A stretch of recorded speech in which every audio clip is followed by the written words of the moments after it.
तो आज हम लोग डिस्कस कर रहे हैं ट्रांसपोर्टेशन। सबसे पहले तो यहाँ पे लाइफ प्रोसेस का ये आपका इंपॉर्टेंट चैप्टर है, life process in the living organism. Life process का मतलब होता है कि वो सारे प्रोसेसेस जो आपको जिंदा रखने के लिए, लिविंग रखने के लिए जरूरी हैं, वही है लाइफ प्रोसेस। इसमें आपको पूछ रहा है कि डाइजेस्टिव सिस्टम और रेस्पिरेटरी सिस्टम रिकॉल है, तो बेसिक्स मैं आपको पहले इसका बता देता हूँ। डाइजेस्टिव सिस्टम में क्या होता है, मैंने बोला था, जब आप कोई फूड पार्टिकल खाते हो, इनटेक करते हो, तो आपकी बॉडी में जनरली यूनिसेलुलर ऑर्गेनिज्म में क्या होता है, सिंपली सेल होती है, इसी के अंदर जाता है, इसी के अंदर डाइजेस्ट हो जाता है, इसी के अंदर यूज हो जाता है। लेकिन जो मल्टी सेलुलर ऑर्गेनिज्म है, हम लोग में क्या है बेसिकली कि यहाँ पे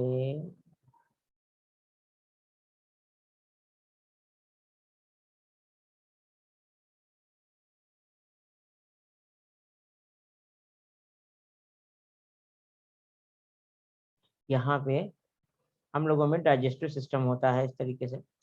ये है ओइसोफेगस, ये कनेक्टेड होता है स्टमक से,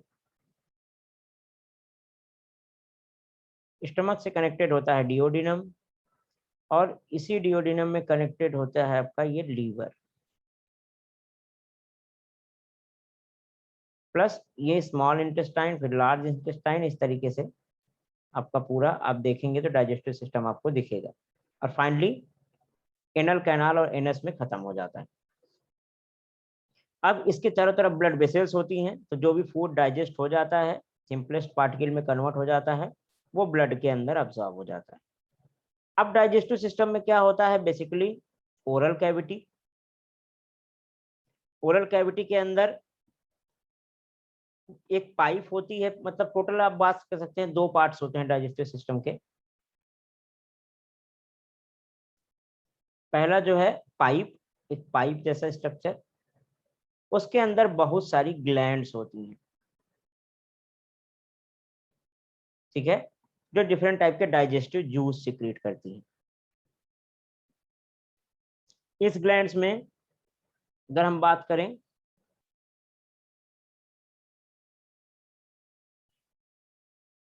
तो सबसे पहले तो पाइप की बात करें तो ओरल कैविटी है, और साथ ही साथ तीसरा कुछ एसेसरी स्ट्रक्चर्स भी होते हैं, जैसे बताता हूँ अभी आपको। एक्सेसरी स्ट्रक्चर्स, एक्सेसरी स्ट्रक्चर में क्या है, टीथ है आपका, ठीक है, सलाइवा रिलीज होता है, और आपकी जो सपोर्टिंग मसल्स वगैरह हैं, वो सब एक्सेसरी स्ट्रक्चर्स में आती हैं।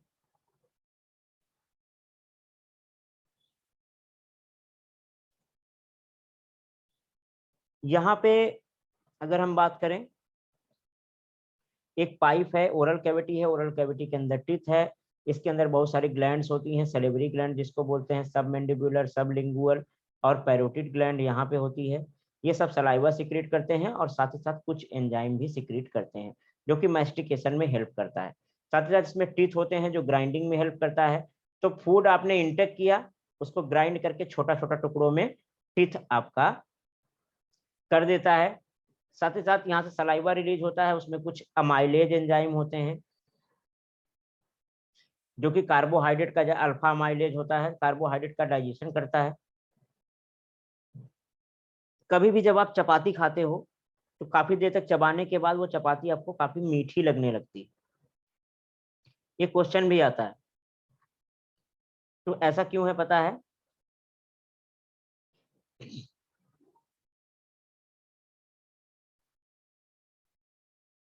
ऐसा इसलिए है क्योंकि जो इसमें कार्बोहाइड्रेट होता है, कार्बोहाइड्रेट का पॉलीमर होता है, उसको अल्फा अमाइलेज जो है डाइजेस्ट करके स्मॉलेस्ट शुगर में कन्वर्ट कर देता है, मोनोमर में, जैसे ग्लूकोज, गैलेक्टोज, इस सब में कन्वर्ट कर देता है, जिससे कि यहाँ पे जो टेस्ट होता है वो स्वीट आने लगता है, और स्वीट टेस्ट होने लगता है। तो यहाँ पे ग्राइंड होके आता है ये स्टमक में। स्टमक में भी डाइजेस्टिव ग्लैंड्स होती हैं, जाइमोजेनिक सेल होती हैं, ऑक्जेंटिक ग्लैंड्स होती हैं, प्रोटॉन ग्लैंड्स होती हैं। तो ये सब क्या है, एचसीएल वगैरह सिक्रीट करती हैं, और ट्रिप्सिन पेप्सिन एंजाइम यहाँ से सिक्रीट होता है।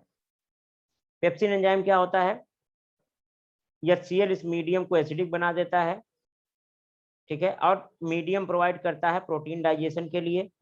तो आप ये बताओ HCl का प्राइमरी काम क्या होता है, मैंने बताया था आपको।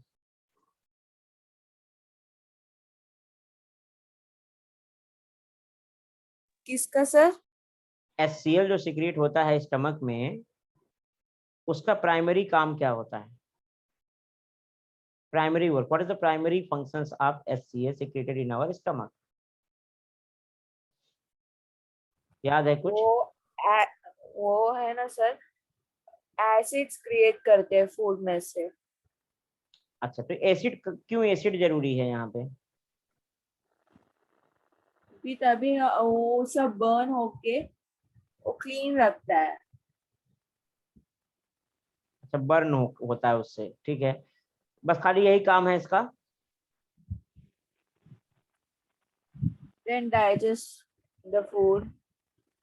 सबसे इंपॉर्टेंट काम होता है, जर्मीसाइडल के रूप में काम करता है ये,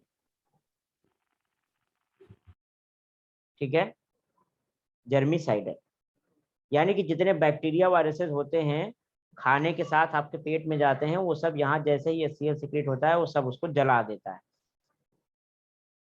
तो इसका प्राइमरी फंक्शन अगर आपसे पूछा जाए तो इट एक्ट एज ए जर्मीसाइडल। आया समझ में? दूसरा फंक्शन होता है, it's provide the medium, acidic medium for digestion of protein, because in this medium the pepsin is an enzyme that leads to the digestion of protein, and pepsin always work in a acidic medium। दूसरा function, ठीक है। तीसरा, HCl जो है food के बीच में जो bonds होते हैं उसको हाइड्रोलिसिस करा के उन्हें तोड़ देता है। तो अगर प्राइमरी फंक्शन की बात करें तो प्राइमरी फंक्शन ये जो होता है जर्मीसाइडल, क्योंकि देखो आप जब भी खाना खाते हो तो कितना भी हाइजीनिक खाना आप बना लो, लेकिन उसमें जर्म तो होंगे ही होंगे, और मिलियन बिलियंस ऑफ जर्म्स होते हैं, कितना ही आप शुद्ध बना लो। तो ये भी एक तरह का बॉडी का प्रोटेक्टिव सिस्टम है। उसके बाद यहाँ से खाना आता है आपका ड्यूडिनम में, ड्यूडिनम में यहाँ पे बाइल सिक्रीट हो जाता है, तो जो खाना होता है वो एसिडिक से बेसिक हो जाता है, और यहाँ पे भी इंटेस्टाइनल ग्लैंड होती है, वो सिक्रीट करती हैं जूस, प्लस यहाँ पे पैंक्रियाज होती है जिससे काफी सारा सिक्रीशंस होता है, और फाइनली कई सारे एंजाइम निकलते हैं, लाइपेज निकलता है। लाइपेज क्या करता है? फैट डाइजेशन करता है, याद कर लो इसे। फैट डाइजेशन के लिए लाइपेज होता है, कार्बोहाइड्रेट डाइजेशन के लिए अल्फा अमाइलेज होता है, या सिंपली अमाइलेज, याद रखो, ठीक है। प्रोटीन डाइजेशन के लिए लिखना हो तो मैं लिखवा देता हूँ एक बार अच्छे से, याद रख लो। एंजाइम्स कौन कौन किसको डाइजेस्ट करते हैं, पहला हो गया प्रोटीन डाइजेशन के लिए कौन कौन एंजाइम। प्रोटीन डाइजेशन के लिए एसिडिक मीडियम में जो काम करता है, एसिडिक मीडियम कौन काम करता है? पेप्सिन, ठीक है। और बेसिक मीडियम में ट्रिप्सिन। ये है प्रोटीन डाइजेस्टिव एंजाइम्स। दूसरा, कार्बोहाइड्रेट डाइजेस्टिंग एंजाइम,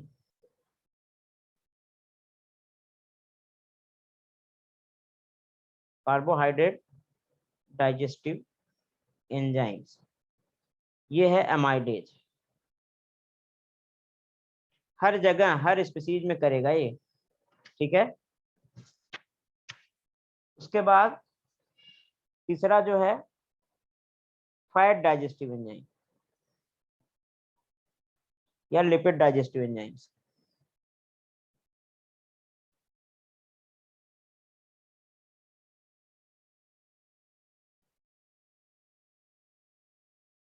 ठीक है, ये होता है लाइपेज।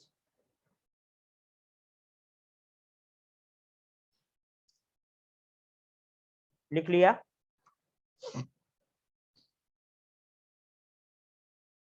या स्क्रीनशॉट ले लो, बाद में लिख लेना जैसा तुम्हें समझ में। हाँ सर। ये तीनों याद रखो, हमेशा आपको काम आएगा। बाकी इसमें बहुत सारे ओके होते सर। हैं, जैसे इसमें पेप्सिन ट्रिप्सिन है, तो इसमें एक्सोन्यूक्लियस एक्सोपेप्टाइडेज होता है, इंडोपेप्टाइडेज होता है, कार्बोक्सी पेप्टाइडेज होता है, अमीनो पेप्टाइडेज, सब इसी के टाइप होते हैं। मेन यही है आपका जो आपको याद रखना है। तो कभी भी कोई पूछे कि भाई कार्बोहाइड्रेट के लिए कौन एंजाइम, तो सीधा एमाइलेज बताना है। कभी भी कोई पूछे कि भाई फैट डाइजेशन के लिए कौन सा एंजाइम काम करता है, तो भाई लाइपेज बताना है। ठीक है, इस तरीके से सिंपली। तो ये है डाइजेशन। अब रेस्पिरेशन में क्या होता है, डाइजेस्ट होने के बाद जो डाइजेशन में जो लार्ज पार्टिकल्स होते हैं फूड के, उनका ब्रेक डाउन हो जाता है, वो सिंपलेस्ट फॉर्म में कन्वर्ट हो जाते हैं। जैसे मान लो कार्बोहाइड्रेट है, कार्बोहाइड्रेट कार्बोहाइड्रेट जनरली जो होते हैं वो किसके फॉर्म में होते हैं, डाइमर, पेंटामर, हेक्सामर, इसके हिसाब से होते हैं। जैसे कि डाइमर क्या होता है, lactose, lactose is made up of glucose plus galactose. तो वो स्मॉलेस्ट यूनिट जिसको फर्दर ब्रेक नहीं किया जा सकता, फर्दर ब्रेक करोगे तो ये कार्बोहाइड्रेट की प्रॉपर्टी लूज कर देगा, उसी को बोलते हैं मोनोमर। यानी कि smallest structural and functional unit जो होती है जिसको फर्दर तोड़ा नहीं जा सकता। तो यहाँ पे ग्लूकोज है, ग्लूकोज ग्लूकोज है, कार्बोहाइड्रेट है। ग्लूकोज और गैलेक्टोज को मिला दोगे, दोनों मोनोमर हैं, तो लैक्टोज हो जाएगा।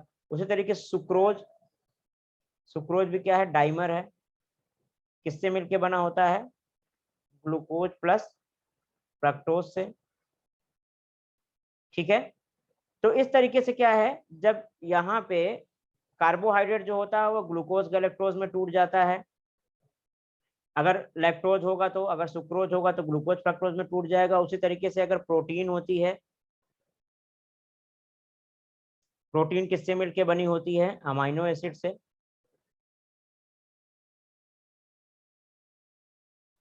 ठीक है, डिफरेंट टाइप के 20 अमीनो एसिड्स होते हैं, 20 अमीनो एसिड से मिलके बनी होती है।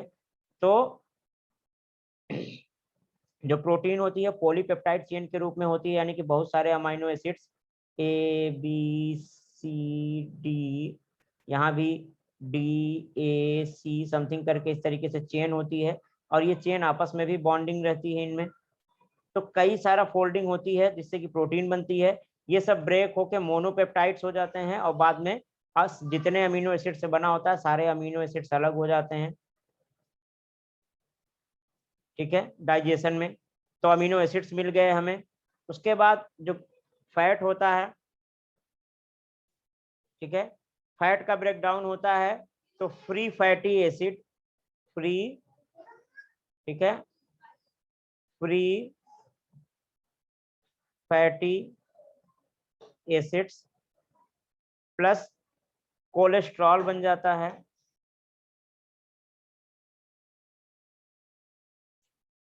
ठीक है, कोलेस्ट्रॉल, कोलेस्ट्रॉल एक तरह का अल्कोहल होता है, और फ्री फैटी एसिड्स, तो ये सब अब्जॉर्ब हो जाते हैं आपके ब्लड में। और फाइनली ब्लड में अब्जॉर्ब होके जो free fatty acid, cholesterol plus amino acid plus glucose, ये सब पहुंचते हैं आपके सेल के अंदर। ठीक है, अब आपके सेल के अंदर यहाँ पहुंच गए कौन कौन, free fatty acids plus cholesterol, cholesterol plus यहाँ पे कार्बोहाइड्रेट में ग्लूकोज पहुंच गया, उसके बाद फ्रक्टोज पहुंच गया, गैलेक्टोज पहुंच गया, मतलब जितने भी मोनोमर हैं सब पहुंच गए। ठीक है, जाइलुलोज पहुंच गया, सीडोहेप्टुलोज पहुंच गया, जो भी मोनोमर है। उसके बाद यहाँ पे प्रोटीन में डिफरेंट टाइप के अमीनो एसिड्स, एसिड्स जैसे ग्लाइसिन, ट्रिप्टोफैन, ठीक है, आर्जिनिन, हिस्टिडीन, मैं बता रहा हूँ बस, केवल आपको एग्जांपल दे रहा हूँ, बाकी समझा रहा। ठीक है, हिस्टिडीन, ये सारे चीज आ गए। अब क्या होगा, इन्हीं सब का यूज करके जो आपकी सेल है वो अपने लिए नए नए कंपाउंड्स बनाएगी, अपने लिए एनर्जी बनाएगी, और फाइनली जब हर सेल आपकी सरवाइव करेगी तो आप भी सरवाइव करोगे। सपोज करो ये सब पहुंच गया कहाँ, ग्लैंड सेल में। तो ग्लैंड सेल क्या करेंगी, पहले अपने लिए खाना पानी बनाएंगी, उसके बाद जो आपके लिए रिक्वायर्ड हार्मोन है, जो आपके लिए रिक्वायर्ड प्रोटीन है पूरी बॉडी के लिए, वो सब भी सिंथेसिस करेंगी। तो यहाँ पे इन्हीं सब का यूज करके जो एनर्जी बनने का प्रोसेस होता है, प्रोसेस, ठीक है, प्रोसेस ऑफ एनर्जी प्रोडक्शन,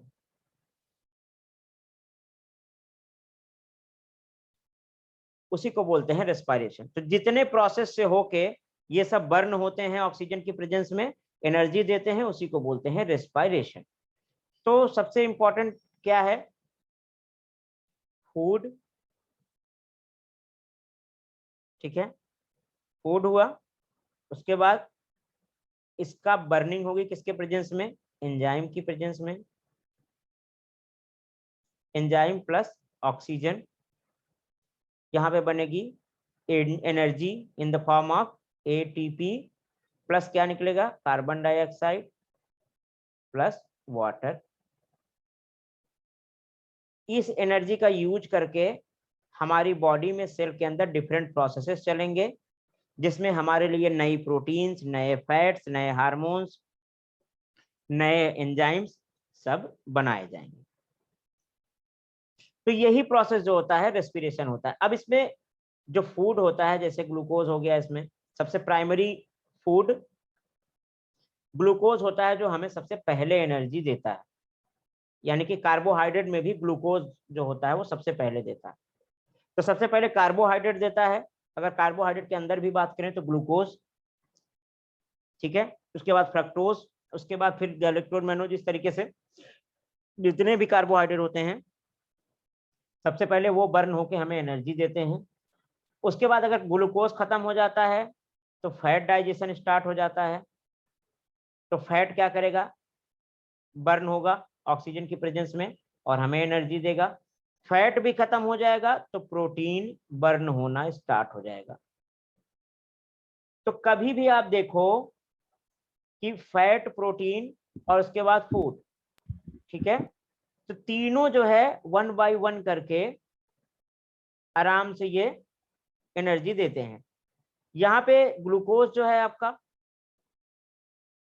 सबसे प्राइमरी एनर्जी सोर्स माना जाता है। Primary energy source is a glucose. अब ये जो ओके सर। हमने एक तो हाँ बोलो। नहीं सर, मैंने ओके बोला। अच्छा, तो ठीक है, यहाँ पे प्राइमरी एनर्जी सोर्स होता है। अब देखो, अगर कोई हेल्दी आदमी है, दो आदमी यहाँ पे अगर खड़े हैं, सपोज करो एक तो ये है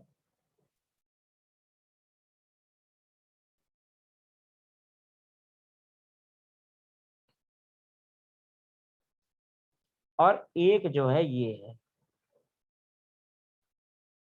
मोटा तगड़ा है और एक छोटा है, पतला। तो अगर स्टारवेशन आएगा तो सबसे पहले कौन मरेगा, ए वाला या बी वाला? ए वाला। ए वाला। क्यों? क्योंकि इसके पास स्टोर्ड एनर्जी कम है,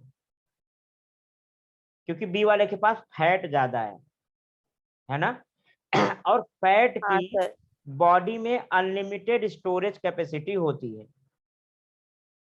ठीक है, फैट की अनलिमिटेड स्टोरेज कैपेसिटी होती है।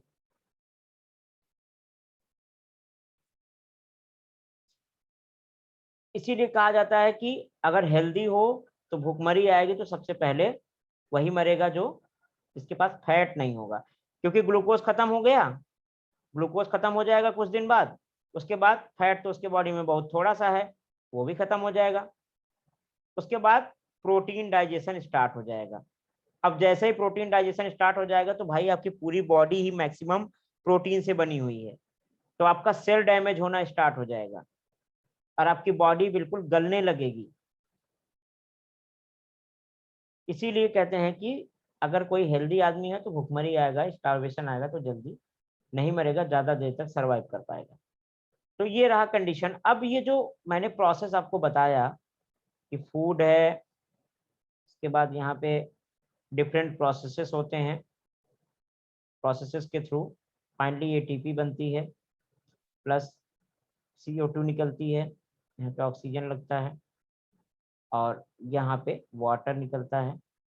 तो इसके अंदर बहुत सारे प्रोसेसेस होते हैं, जैसे ग्लाइकोलिसिस हो गया, क्रेब साइकिल हो गया, इलेक्ट्रॉन ट्रांसपोर्ट सिस्टम हो गया, इतने सारे चीजों से गुजर के तब जाके आपकी एटीपी बनती है। सुनने में तो बहुत आसान लग रहा है कि भाई यहाँ से जल जाएगा और ये बन जाएगा, लेकिन एक्चुअल में कई सारे तरीके के प्रोसेसेस चलते रहते हैं आपके सेल में, जिसको बोलते हैं रेस्पिरेटरी प्रोसेसेस, ठीक है। और उन सारे प्रोसेसेस को मिला के बोलते हैं रेस्पिरेशन। तो रेस्पिरेशन का डिफिनेशन क्या होगा? Formation of energy from break down of food, ठीक है, in the cell is known as respiration, ठीक है। अब बात करते हैं कि ये तो हो गया पूरा सिस्टम। अब जो हमारे पास प्रोटीन था, अमीनो एसिड था, इसमें से कुछ कार्बोहाइड्रेट भी होंगे, इन सबको मिला के हमारी जो सेल है, क्योंकि सेल क्या है? एक मिनिएचर केमिकल फैक्ट्री, बहुत सारा केमिकल बनता रहता है इसमें, तो ये एनर्जी बन जाएगी, फ्यूल बन गया, और बाकी जो बचा उसको ये हमारी cell as a raw material use कर लेगी, और यहाँ पे नए नए कंपाउंड्स जो है बना देगी, नई प्रोटीन बना देगी, न्यू प्रोटीन, न्यू कार्बोहाइड्रेट और न्यू फैट, जो भी हमारे ग्रोथ के लिए रिक्वायर्ड होगा वो सब ये सेल बना देगी। तो ये तो रहा रेस्पिरेशन। और इसकी बात, रेस्पिरेशन में प्रीवियस चैप्टर्स में आपको कुछ बेसिक बताया गया है क्या? और नहीं सर। अच्छा, बेसिक्स नहीं बताया गया। तो इसमें लिखा हुआ है how do digestive system respiratory system work. अच्छा, चलो इसके अब आगे आएगा ये कैसे वर्क करता है, तो मैंने बेसिक्स सर आपको इसका बता दी। हाँ, सर ये जो आप रिकॉर्ड कर रहे हो सर, ये वीडियो मेरे को आप भेज सकते हो? मैं अपलोड कर दूंगा चैनल पे, ठीक है। हाँ सर, क्योंकि मेरे को एक बार याद नहीं होता है। मैं जब सुनती हूँ, बहुत बार सुनती हूँ, तभी मेरे याद में रहता है ना सर, इसीलिए। देखो, पहले तुम्हें क्या करना है, अभी इसीलिए मैं आपको बीच बीच में टोकता रहता हूँ, इसीलिए मैं बीच बीच में डिस्कस करता रहता हूँ, क्योंकि जब आप कहाँ सुनते रहोगे तो फिर कभी ना कभी दिमाग जो है ना सैचुरेट हो जाता है कंटिन्यूअस, ठीक है, सबके साथ होता है। जब आप कॉन्शियस रहोगे तो चीजें रिटेन रहेंगी। दूसरी चीज क्या, जैसे जो मैं पढ़ा देता हूँ ना, तुरंत टाइम निकाल के आधा एक घंटे रिलैक्स कर लिया करो, उसके बाद जब भी आपको समय मिले तुरंत आप उठा के इसे एक बार रिवीजन कर लिया करो, ठीक है। जब आप रिवीजन कर हाँ लोगे तो आपको अपने आप याद हो जाएगा। बाकी ये जो लेक्चर्स हैं आपके, वो मैं लेक्चर्स आपके अपलोड कर दूंगा, तो आप वहां से भी देख सकते हो, ठीक है।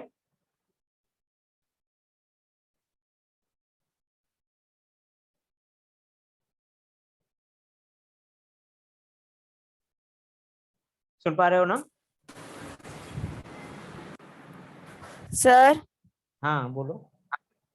सर मैं एक 5 मिनट में आ जाऊँ सर? पापा को एक काम है तो मेरे को जाने का है, एक थोड़ा देर। ठीक है, जाओ, कोई दिक्कत नहीं। Okay. Thank you so much sir. Okay.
तो हम लोग बोल रहे थे वही रेस्पिरेशन के बारे में, आपको याद क्या रखना है और क्या नहीं रखना है, ठीक है।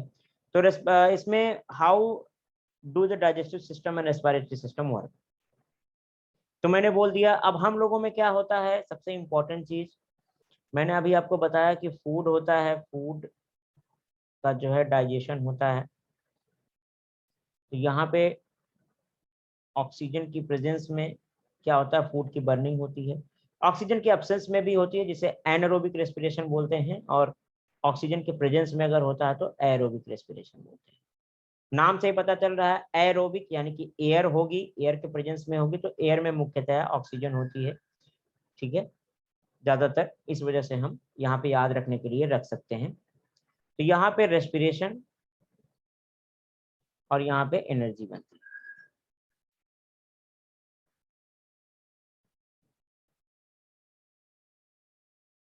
अब इसमें रेस्पिरेशन में कई सारे प्रोसेस होते हैं, जैसे ग्लाइकोलिसिस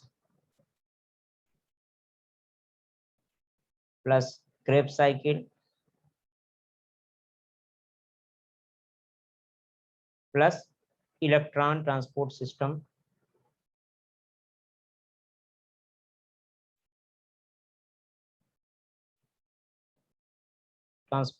सिस्टम, जिसे ईटीएस भी बोलते हैं, ईटीएस। प्लस फैट के डाइजेशन में बात करें हम, तो एक एक्स्ट्रा प्रोसेस होता है जिसे बोलते हैं बीटा ऑक्सीडेशन।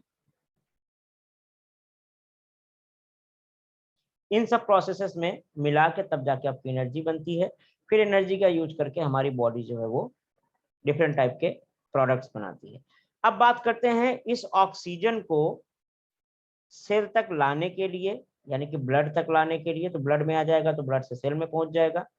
और ये जो वेस्ट प्रोडक्ट है CO2, इसको बाहर निकालने के लिए हमारे बॉडी में एक सिस्टम होता है जिसे रेस्पिरेटरी सिस्टम बोलते हैं।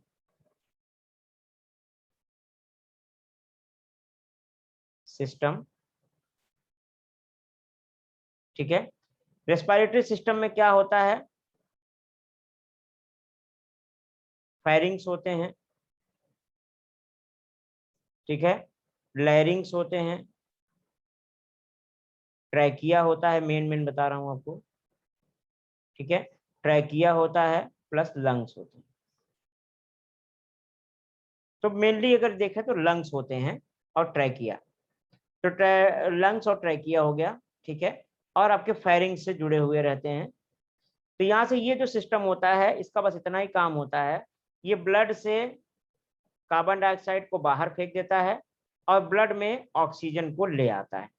और ब्लड के थ्रू ये ऑक्सीजन हमारे टिश्यू लेवल पे पहुंचती है, टिश्यू के बाद सेल लेवल में, और फिर वहां पे ये यूज हो जाती है, और जो CO2 प्रोड्यूस होती है वो फिर से ब्लड में आ जाती है, और जैसे ही लंग में पहुंचती है फिर से ये बाहर निकल जाती है। ये तो रहा बेसिक थिंग्स। उसके बाद we have studied how digested food or oxygen inhaled by lungs, how digested food or oxygen inhaled by lung is transported every cell of the human body, and the farmer also tries to transport the water from wells or dams through a main channel to every plant. The farmer also tries to transport the water from wells or dams through a main channel to every plant. The food absorbed by the digestive system is converted into the energy। जैसा कि मैंने बताया, digestive system के द्वारा जो food digest हो जाता है वो बाद में जाके सेल में एनर्जी में कन्वर्ट हो जाता है। This energy and oxygen are both transported via blood through the body। तो सिंपल सी बात है कि भाई ह्यूमन के केस में एक डाइजेस्टिव सिस्टम होता है जो डाइजेशन करता है, एक सर्कुलेटरी सिस्टम होता है जो क्या करता है, इस डाइजेस्टेड मटेरियल को सर्कुलेट करता है, एक रेस्पिरेटरी सिस्टम होता है। तो रेस्पिरेटरी सिस्टम क्या है, ऑक्सीजन को लाता है बाहर से, और डाइजेस्टिव सिस्टम फूड लेके आता है। ये दोनों जो हैं किसके थ्रू, ब्लड के थ्रू, यानी सर्कुलेटरी सिस्टम के थ्रू पूरे सेल में पहुंचते हैं और इसी सेल में इनका यूज होता है। इसी तरीके से अगर हम प्लांट की बात करें तो प्लांट में भी भाई, प्लांट भी किससे बना है? सेल से बना है। तो प्लांट के सेल को भी ऑक्सीजन चाहिए रेस्पिरेशन के लिए, और CO2 वहां भी बाहर निकलेगी। साथ ही साथ प्लांट के कुछ सेल में क्लोरोप्लास्ट होता है। क्लोरोप्लास्ट, क्लोरोप्लास्ट के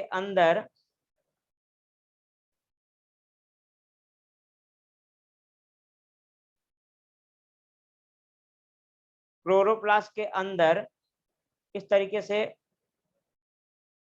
स्ट्रोमा और ग्राना पाए जाते हैं।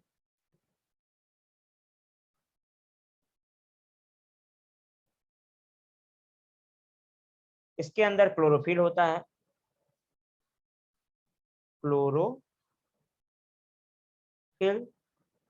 ये क्लोरोफिल क्या करता है? ये क्लोरोफिल लाइट एनर्जी को केमिकल एनर्जी में कन्वर्ट करता है, यानी कि ATP में कन्वर्ट कर देता है। बाद में इसी ATP का यूज करके जो प्लांट होते हैं, यहाँ पे डार्क रिएक्शन चलती है, यानी कि फूड बनाते हैं वो। तो केवल प्लांट एक ऐसा लिविंग है जो अपना फूड खुद प्रिपेयर कर सकता है। हम लोग अपना फूड प्रिपेयर नहीं कर सकते, हम लोग डायरेक्टली इनडायरेक्टली इस प्लांट के ऊपर ही डिपेंड रहते हैं। तो लेकिन जो प्लांट की अपनी सेल होती हैं, वहां तो रेस्पिरेशन होता ही है ना अपने अंदर। जो भी लिविंग सेल होंगी वहां तो रेस्पिरेशन होगा ही। यहाँ तो जो ATP बन रही है वो केवल फूड को बनाने के लिए यूज हो जाती है। जो ATP बनती है वो बाद में इस स्ट्रोमा में एक डार्क रिएक्शन चलता है। यहाँ पे बाहर से कार्बन डाइऑक्साइड जो आती है, ठीक है, वो एनर्जी की प्रेजेंस में कन्वर्ट हो जाती है ग्लूकोज में, C6H12O6। आपको पता है ना, प्लांट ही एक ऐसा है जो अपना फूड खुद प्रिपेयर करता है। ऑटोट्रॉप्स होते हैं वो। हाँ सर।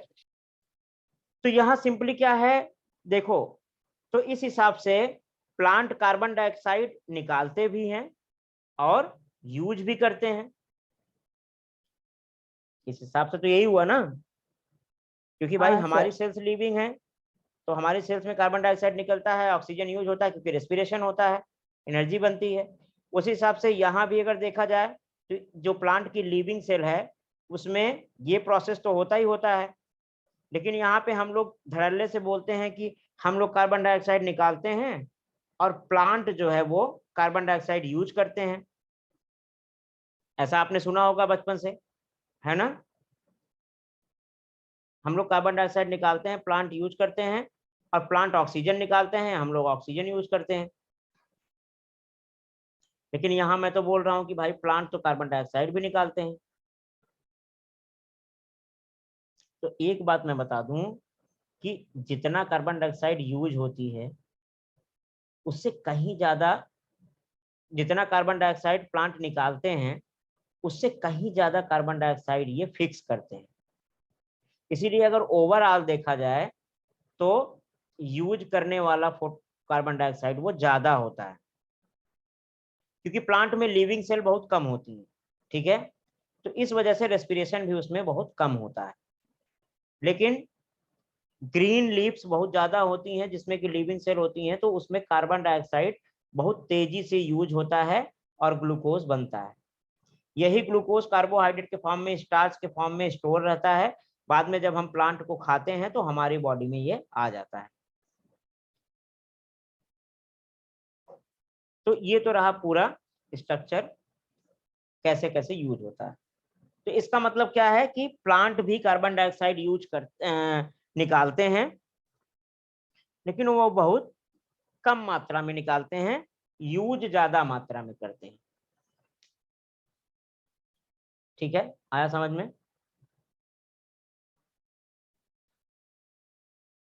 हाँ sir. So we have the studied digested food or oxygen inhaled by lungs is transported every cells of human body.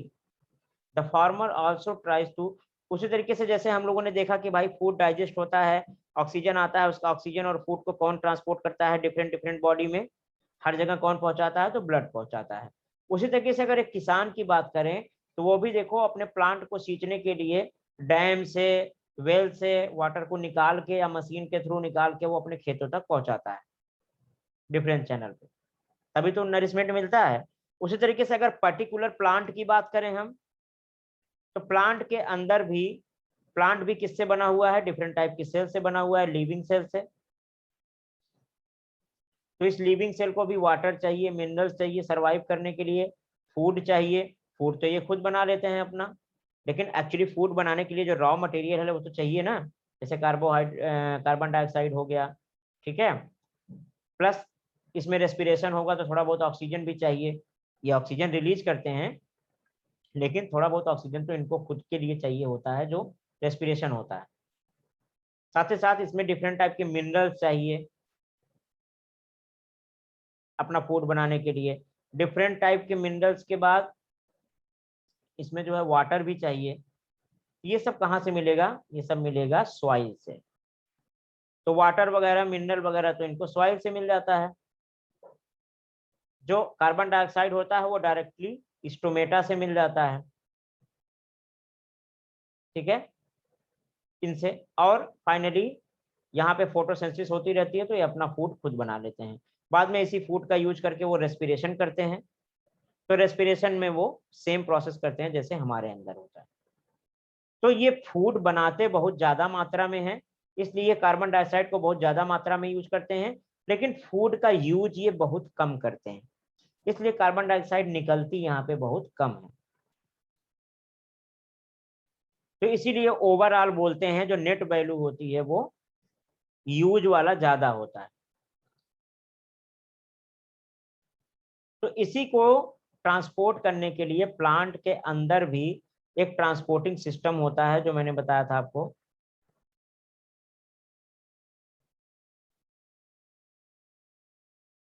Transporting system होता है। ट्रांसपोर्टिंग सिस्टम में दो होते हैं, जाइलम एंड फ्लोएम।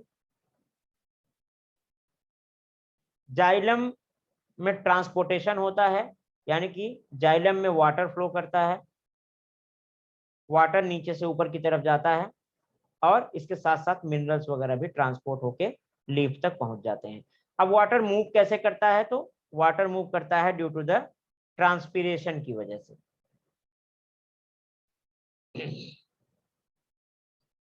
ट्रांसपीरेशन के बारे में मैंने आपको बताया था कि नहीं, बेसिक्स? हाँ सर। ठीक है, तो ट्रांसपीरेशन होता है यहाँ पे, यानी कि वाटर का इवेपोरेशन होता रहता है। जैसे भी यहाँ पे टेम्परेचर बढ़ता है तो काइनेटिक एनर्जी बढ़ जाती है, जो सरफेस पे वाटर होता है ये ऊपर जाता है। तो चूंकि ये वाटर आपस में जुड़े रहते हैं कोहेसिव फोर्स के द्वारा, और अधेसिव फोर्स लगता है जाइलम और वाटर के बीच में, इस वजह से ये पूरा नीचे तक फोर्स ट्रांसमिट हो जाता है। तो यहाँ से एक मॉलिक्यूल जाएगा तो यहाँ से एक मॉलिक्यूल को ये खींच लेगा इस तरीके से। तो इसके साथ साथ मिनरल्स वगैरह भी अंदर जाते रहते हैं। ये तो हो गया जाइलम। अब यहाँ पे फूड बनेगा लीफ में, जो लीफ है यहाँ पे काफी सारा फूड बनेगा। फिर फूड बनने के बाद, क्योंकि फूड की जरूरत पूरे प्लांट को है जहां जहां लिविंग सेल है, तो फ्लोएम के थ्रू रूट में, सूट में, हर जगह जो है फ्लोएम के थ्रू ये जो फूड बना है, ये फ्लोएम के थ्रू वापस हर सेल तक पहुंच जाएगा। तो ये हो गया सर्कुलेटरी सिस्टम प्लांट के अंदर। तो प्लांट के अंदर सर्कुलेटरी सिस्टम में कौन कौन होते हैं, जाइलम और फ्लोएम। तो यहाँ पर ट्रांसपोर्टेशन। अब मैं बात किया था आपको ट्रांसपोर्टेशन और ट्रांसलोकेशन में क्या डिफरेंस है, तो मैंने आपको ये बता दिया था पहले कि जब आप बिना एनर्जी यूज किए हुए आपको कोई एक जगह से दूसरी जगह पे पहुंचा दे तो ट्रांसपोर्टेशन है, यानी किसी मीडियम का यूज करके आप वहां पे पहुंच गए, जैसे गाड़ी का यूज करके या किसी भी। लेकिन अगर आप खुद चल के एक जगह से दूसरी जगह डिस्प्लेस हो गए तो उसे ट्रांसलोकेशन बोलते हैं, यानी कि आपने अपनी लोकेशन चेंज कर ली। तो जाइलम के केस में जो वाटर होता है वो मूव करता रहता है, उसी के साथ क्या है, उसी के ऊपर बैठ के मिनरल्स वगैरह सब ऊपर पहुंच जाते हैं, इसलिए ये ट्रांसपोर्टेशन होता है। ठीक है। और फ्लोएम में भी वाटर होता है, वाटर के साथ कार्बोहाइड्रेट मिक्स होता है, लेकिन यहाँ पे ट्रांसपोर्टेशन इसलिए नहीं होता क्योंकि ये वाटर खुद मूव नहीं करता। ठीक है। यहाँ पे जो फ्लोएम होता है वो अपनी एनर्जी खर्च करता है और एनर्जी खर्च करके इसको आगे धक्का देता रहता है, बढ़ाता रहता है, यानी कि इसको डिस्प्लेस करता रहता है। यहाँ पे तो वाटर ट्रांसपिरेशन के कारण खुद मूव कर रहा था, तो ये व्हीकल की तरह काम कर रहा था, इस वजह से इसको यहाँ पे ट्रांसपोर्टेशन बोला हमने। लेकिन फ्लोएम में भी वाटर सोल्यूशन होता है कार्बोहाइड्रेट का जो कि मूव करता है, लेकिन यहाँ पे वाटर खुद मूव नहीं करता बल्कि वाटर को भी जबरदस्ती धक्का देना पड़ता है इसके साथ। ठीक है। अब जैसे कोई गाड़ी है, यहाँ पे आप नॉर्मली इस पे बैठ के चले जाते हो, आपको पहुंचा दिया उसने तो ठीक है, ट्रांसपोर्टेशन हो गया। लेकिन पता लगा गाड़ी पे आप बैठे और गाड़ी के साथ साथ आपके साथ साथ गाड़ी को भी धक्का देके यहाँ पहुंचाना पड़ा, तो क्या हो गया, ये डिस्प्लेसमेंट हुआ, ट्रांसपोर्टेशन नहीं हुआ। ट्रांसपोर्टेशन का मतलब तो अपने आप होता है ना, कोई चीज मूव कर रही है आप उसमें बैठ के चले जाओ। Yes sir. तो यहाँ पे ट्रांसलोकेशन, उसमें एनर्जी जब यूज किया जाता है तो उसको हम लोकेशन, लाइक हाँ हाँ। ट्रांसलोकेशन। अरे आप अपने ऊपर सोच लेना कि जैसे मैं अगर एक जगह से दूसरे जगह चली गई, अभी यहाँ हूं मैं, अभी जाके वहां खड़ी हो गई, तो क्या हो गया, हमने एनर्जी यूज की अपनी, तो हमने अपनी लोकेशन केवल चेंज कर दी, ट्रांसलोकेशन। ठीक है। लेकिन जब हम किसी साधन का यूज करके, हम किसी गाड़ी का यूज करके या किसी चीज का यूज करके हम एक जगह से दूसरी जगह जाते हैं तो उसे ट्रांसपोर्टेशन बोलते हैं। नॉर्मल सी बात है, सिंपल वे में भी सब यूज करते हैं। अरे कौन सा ट्रांसपोर्टेशन यूज किया आपने, कार यूज किया या बाइक यूज किया, क्या है ना। लेकिन जब कोई चीज आप एक जगह से दूसरी जगह शिफ्ट करते हो तो बोलते थे सब लोग, क्या बोलते हैं, अरे इसको ट्रांसलोकेट कर दिया हमने थोड़ा सा। ठीक है। तो सिंपल ये समझ लो बस, आया समझ में। हाँ सर।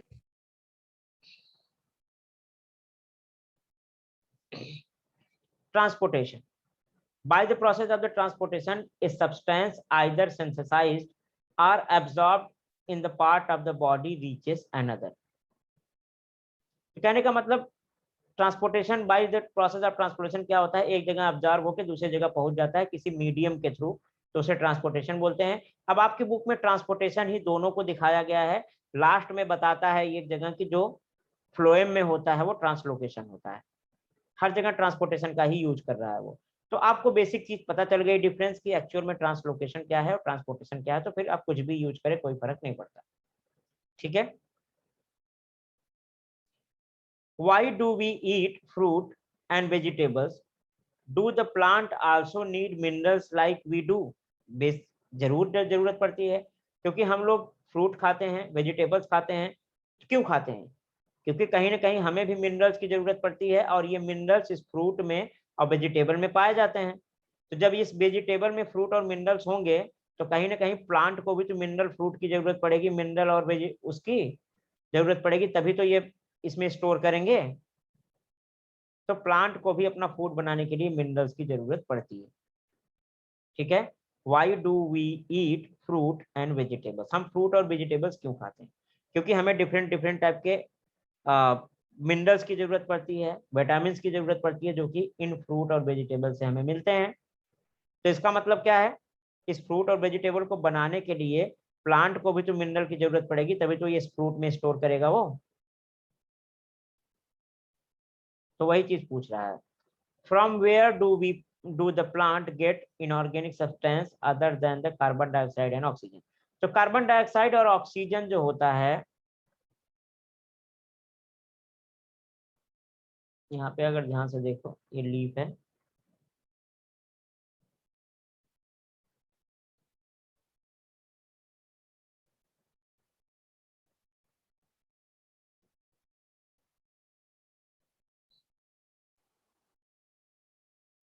तो कार्बन डाइऑक्साइड जो होता है और ऑक्सीजन ये तो डायरेक्टली जो है लीफ से इन आउट हो जाते हैं। लेकिन मिनरल कहाँ से आते हैं, तो मिनरल्स जो होता है वो जाइलम के थ्रू रूट से आता है, सॉइल से आता है, रूट हेयर के थ्रू अब्सॉर्ब होता है। मोस्ट एनिमल, एक minute,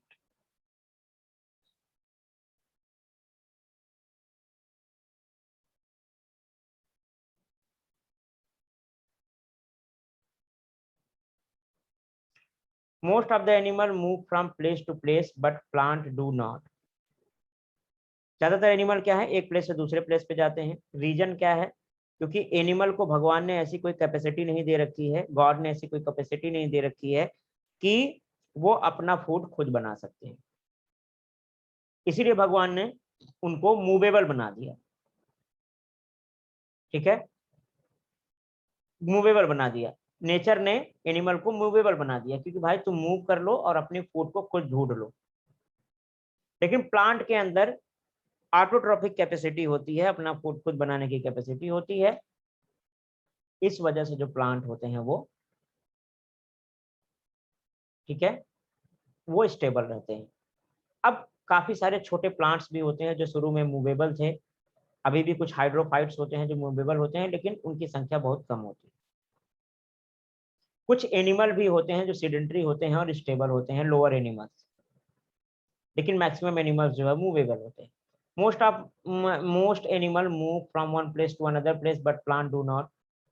There are many dead cells in the plant body and they need less energy as compared to animal. The plant need inorganic substance like nitrogen, phosphorus, magnesium, manganese, sodium, etc. Soil is the nearest and richest source of these substances. Root of the plant absorb these substances from the soil and transport them. There are specific type of tissue to perform the function. The xylem conduct the water, whereas the phloem conduct the food. All the part of the plant are connected to these conducting tissue. Simple से ये सारी चीजें जो इसमें लिखा हुआ है मैं ऑलरेडी आपको बता दिया। तो एक चीज और जो आपको बताना है, एनिमल और प्लांट में डिफरेंस क्या है, तो ये प्लांट है,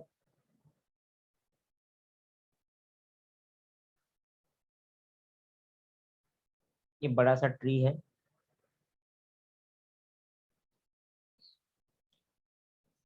ये नोड्स हैं। अब यहाँ पे अगर आप ध्यान से देखो तो प्लांट में मैक्सिमम सेल्स जो होती हैं वो डेड होती हैं, ठीक है, लिविंग सेल्स बहुत कम होती हैं, और उनमें भी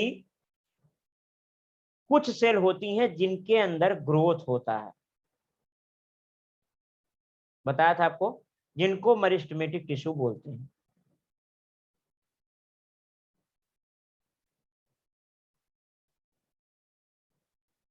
जिनके अंदर ग्रोथ होता है। मेरिस्टेमेटिक टिश्यू बहुत कम होते हैं, जैसे एपिकल मेरिस्टेमेटिक टिश्यू होता है, यानी कि एपेक्स पे पाया जाता है। चलो इसको मैं थोड़ा सा यहाँ से हटाता हूँ।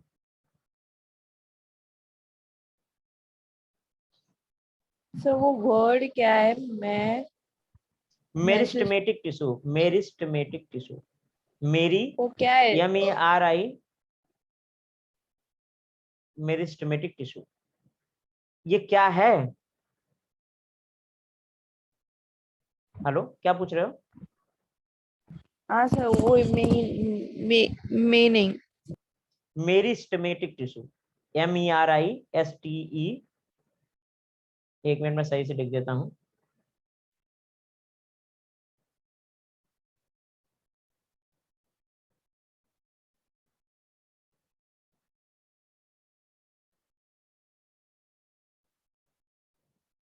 ठीक है, अब ये क्या है मैं बताता हूँ।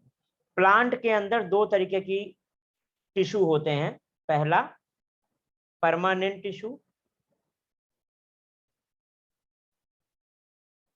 ठीक है, दूसरा जो है मेरिस्टेमेटिक टिश्यू। समझ पा रहे हो? हाँ सर। जो परमानेंट टिश्यू होता है इसके अंदर ग्रोथ की प्रॉपर्टी नहीं होती, यानी कि ये एक बार बन गया तो या तो डेड हो जाएगा या तो लिविंग रहेगा, लेकिन इसके अंदर डिवाइडिंग कैपेसिटी नहीं होती, यानी कि ये नया टिश्यू नहीं बना सकता। जबकि ह्यूमन के अंदर क्या होता है या एनिमल के अंदर क्या होता है, एक ही टाइप का टिश्यू होता है, मतलब सारे टिश्यू के अंदर जो होती है वो रिजनरेशन पावर होती है और डिवाइड करने की कैपेसिटी होती है। ठीक है, ह्यूमन सेल के अंदर जैसे देखो, कभी आपको हाथ पे खरोच आ जाता है तो चोट ठीक हो जाती है, कभी कभी भी किसी भी बॉडी के किसी भी पार्ट में भी अगर आपको खरोच आ गया, कोई इंजरी हो गई, कुछ भी हो गया, तो अपने आप ठीक हो जाता है कि नहीं हो जाता? हाँ सर, ठीक हो जाता है अपने ठीक आप। है, ठीक हो जाता है। उसके बाद आप देखो, हमेशा पढ़ते हो कि आपकी सेल्स जो है हमेशा रिन्यूअल होती रहती है, नई सेल्स बनती रहती हैं, पुरानी सेल्स खत्म होती रहती है। ठीक है, तभी मैंने बोला था कि जब आप नहाते हो या फिर हाथ में देखो काफी सारा ऐसे गंदगी सी निकलती है हाथ से ऐसे रगड़ने पे, काफी दिन अगर कोई नहाया नहीं हो हाँ तो सर, ज्यादा दिखता है उससे। तो एक्चुअल में खाली मिट्टी नहीं होती, वो ऊपर की स्किन होती है, आपकी स्किन की लेयर होती है जो वो शेड ऑफ होती डेड रहती है, सेल्स होती है। डेड सेल्स होती हैं, एग्जैक्टली। तो इसका मतलब क्या हुआ कि एनिमल में जितनी सेल्स होती हैं सबके अंदर डिवाइड करने की कैपेसिटी होती है। ठीक है, ऐसी कोई सेल्स नहीं होती जो एक बार बन गई तो पूरी जिंदगी भर वैसे ही रहेगी। यहाँ पे नई सेल्स लाइफ लॉन्ग बनती रहती हैं और पुरानी सेल्स जो है वो खत्म होती रहती है। लेकिन प्लांट में ऐसा नहीं होता। प्लांट में सिंपली, अगर मैं एक शुगर केन का प्लांट बना दूं इस तरीके से, अभी छोटा सा प्लांट बना दूं इस तरीके से, यहाँ पे शुगर केन में इस तरीके से नोड होते हैं, आप देखो नोड और इंटर नोड्स होते हैं, अगर आपने ध्यान से देखा हो तो।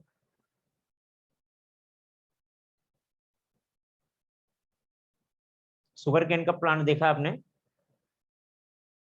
हाँ सर। इस तरीके से नोड दिखते हैं ना आपको, अगर मैंने लीफ नहीं बनाया हुआ है इसमें। हाँ, वो थोड़ा जाड़ा रहते हैं, थोड़ा हाँ कड़क रहते हैं।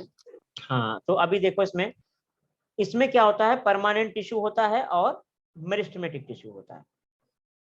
एनिमल में क्या है, सारे टिश्यू के अंदर ग्रोथ होती है, डिवाइडिंग कैपेसिटी होती है, लेकिन इसमें केवल जो मेरिस्टेमेटिक टिश्यू होता है वही टिश्यू ऐसा होता है जो डिवाइड करके नया कोई सेल बना सकता है।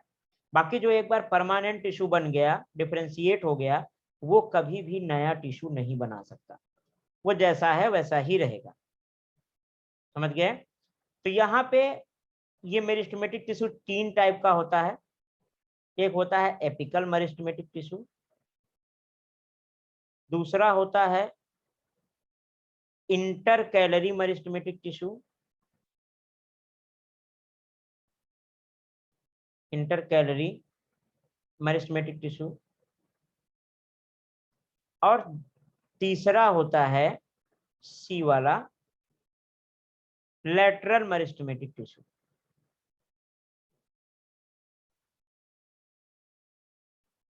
ठीक है, तीन टाइप का।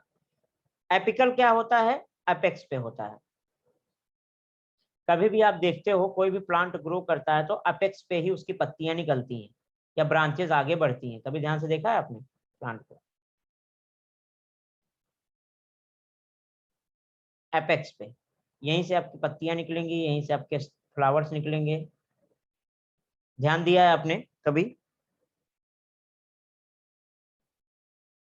हाँ सर। एपेक्स पे ही निकलती हैं। ठीक है, यहाँ से ऐसे पत्तियों के गुच्छे निकलते हैं, तो इसे बोलते हैं एपिकल मेरिस्टेमेटिक टिश्यू। जैसे ये आगे बढ़ता रहता है तो यहाँ पे नोड और इंटर नोड बनाता रहता है। तो क्या करता है वो, जो ये नोड होते हैं इसके ऊपर भी, दूसरे कलर से दिखा दे रहा हूँ, ये एपिकल मेरिस्टेमेटिक टिश्यू हो गया, इसके ऊपर भी थोड़ा थोड़ा ये एपिकल मेरिस्टेमेटिक टिश्यू जो है अपना पार्ट छोड़ देता है, हर एक इंटर नोड के ऊपर, सॉरी हर एक नोड के ऊपर। इसे बोलते हैं इंटर कैलरी मेरिस्टेमेटिक टिश्यू। ये तो हो गया एपिकल मेरिस्टेमेटिक टिश्यू, हर प्लांट के एपेक्स पे होता है जब तक कि प्लांट अपने मैक्सिमम हाइट पे नहीं पहुंच जाता। मैक्सिमम हाइट पे पहुंच जाएगा तो ये डिजनरेट हो जाएगा। उसके बाद यहाँ पे इंटर कैलरी तो जो इंटर कैलरी मेरिस्टेमेटिक टिश्यू है, यही एपिकल मेरिस्टेमेटिक टिश्यू जब ये नोड बनाता है तो यहाँ पे थोड़ा सा अपना भाई बंधु को छोड़ देता है यहाँ पे। ठीक है, साथ ही साथ ये होता है इंटर कैलरी मेरिस्टेमेटिक टिश्यू। या इसको मैं यहाँ से इस तरीके से, ठीक है। अब साइड में भी इसके विड्थ बढ़ाने के लिए इस तरीके से होता है लेटरल मेरिस्टेमेटिक टिश्यू, एक पतली सी लेयर होती है। तो ये क्या करता है, इसकी विड्थ को बढ़ाता है, ये इधर सेल बनाएगा, इधर बनाएगा, इसकी मोटाई बढ़ाएगा।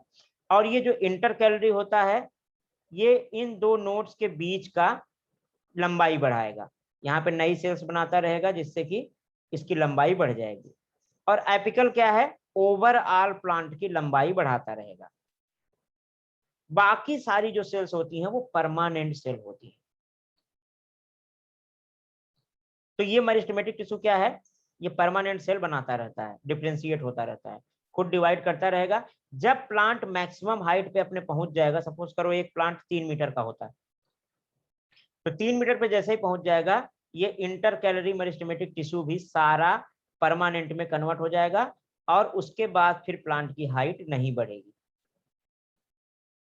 लेटरल मेरिस्टेमेटिक टिश्यू भी है, वो एक टाइम के बाद फिर सारा ही परमानेंट में कन्वर्ट हो जाता है। बाकी सब परमानेंट टिश्यू। अब परमानेंट टिश्यू में भी लिविंग होते हैं कुछ, कुछ मैक्सिमम नॉन लिविंग हो जाते हैं। नॉन लिविंग क्यों हो जाते हैं, मैंने बोला था आपको कि जो इसका एक्सक्रीटरी प्रोडक्ट होता है वो कहीं बाहर नहीं जा पाता, तो इसी सेल के आसपास अकुमुलेट होता रहता है, जिसकी वजह से भी ये सेल्स जो हैं डेड होती रहती हैं। और ये जो एक्सक्रीटरी प्रोडक्ट होते हैं, लिग्निन होता है, ठीक है, और कई सारे रेजिन्स होते हैं जो इसको स्ट्रेंथ प्रोवाइड करते हैं, इसी वजह से इनका हार्डनेस भी बढ़ जाता है। ठीक है, आ रहा है समझ में आपको? हाँ सर। तो आसानी से 3 टाइप का है। तो ह्यूमन में क्या है, एनिमल में सारे सेल में ग्रोथ होती है, कोई प्रॉब्लम नहीं है। जो भी सेल हैं आपकी बॉडी में, सबके अंदर कैपेसिटी होती है डिवाइड करने की और नया सेल बनाने की। आपकी बॉडी में कहीं भी कोई पार्ट डैमेज हो जाएगा, अपने आप रिपेयर हो जाता है। लेकिन प्लांट में ऐसा नहीं होता। प्लांट में केवल मेरिस्टेमेटिक टिश्यू जो होता है वही जो है इसकी ग्रोथ करा सकता है। बाकी जो एक बार परमानेंट बन जाता है वो ऐसे ही पड़ा रहता है। वो डेड तो हो सकते हैं, लेकिन वो डिवाइड करने की कैपेसिटी उसमें नहीं आती। समझ गए बात को? तो यहाँ से क्या होता है, ये ऑक्सीजन और कार्बन डाइऑक्साइड डायरेक्टली ले लेता है पत्तियों से, और मिनरल्स वगैरह के लिए वो, क्योंकि सॉइल जो होती है वो मिनरल से रिच होती है, तो इसी वाटर के साथ जो है मिनरल्स वगैरह भी यहाँ तक पहुंच जाते हैं। इसका स्क्रीनशॉट लेना हो ले लो, बाद में लिख लेना, बस ये डिलीट कर देना, अच्छे से लिख लेना इसको। हाँ सर, लिख दिया। और मेरिस्टेमेटिक टिश्यू सब लिविंग होते हैं, और इसे टोटीपोटेंट सेल भी बोलते हैं, क्योंकि ये सेल्स के अंदर कैपेसिटी होती है किसी भी नए टिश्यू को बनाने की। ये जाइलम भी बना सकता है, फ्लोएम भी बना सकता है। और परमानेंट टिश्यू में कौन कौन बेसिकली आते हैं, जाइलम, फ्लोएम। परमानेंट टिश्यू में भी 2 तरीके के होते हैं, एक तो लिविंग और नॉन लिविंग के हिसाब से हो गया, दूसरा जो होता है वो होता है सिंपल परमानेंट और कॉम्प्लेक्स परमानेंट। तो जो जाइलम फ्लोएम होते हैं ये कॉम्प्लेक्स परमानेंट टिश्यू में आते हैं, क्योंकि जाइलम 4 टाइप के सेल से मिलकर बना होता है, फ्लोएम भी 4 टाइप के सेल से बना होता है। जाइलम पैरेन्काइमा, जाइलम फाइबर्स, ठीक है, ट्रैकीड्स, और उसके बाद ट्रैकीड्स हो गया, जाइलम फाइबर, जाइलम पैरेन्काइमा, और एक और सेल्स होती है, एक मिनट रुक जाओ, मुझे दिमाग में भी नहीं आ रहा। हाँ, फ्लोएम में क्या होता है, सीप ट्यूब होती है, सीप सेल्स होती है, फ्लोएम पैरेन्काइमा और फ्लोएम फाइबर्स होते हैं। और जाइलम में ट्रैकीड्स, जाइलम पैरेन्काइमा, फ्लोएम, और एक और, रुक जाओ, दिमाग से कर गया, मेरे ब्रोकाज एरिया में है लेकिन कनेक्ट नहीं हो पा रहा है।